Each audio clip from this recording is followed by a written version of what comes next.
আমলে ব্যবসা এটা তো সারার বাউ নাই আর যেহেতু পুঁজি লাগে না কিছু না ক্ষতি কি করলে না কি গছ আর কালকের যে 10 লাখ টাকা উঠছিস না ওইটা সোনালী ব্যাংকে জমা হয় আর হ্যাঁ ইসলামী ব্যাংকে অ্যাকাউন্ট করি এক ব্যাংকে টিয়া তো লেনদেন কঠিন হয়ে যেতেছে গা বুঝলি হ্যাঁ সদস্য গায়ে হাত বাইন্দে হালা আয়ুন দিহি সভাপতি সাহেব আশ্চর্য কথা মাথা আমার সদস্য গায়ে হাত কত বড় সাহস বাইশাইছি নাকি তুই আমার দোষ নাই তো এনে বহুত মানুষ জমছে তাদেরকে জিগান অগরে কি ইউজ করবাম আমি জানি না এগুলা কি আঙ্গুর বালাসা এত ঠিক মতো ভিক্ষাই দেয় না আইনের কত বড় সাহস আমার সদস্য গায়ে হাত আইনের কিন্তু জরিমানা জেল হইব সব মিয়া ফরগিরি কেন করছিলেন মাইন গো এবারে কথা মানছে কোন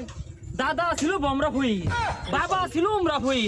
আমি হইলাম ওই এলাকার নাম করা 100 সদস্য সভাপতি ইয়াজউদ্দিন বল্টু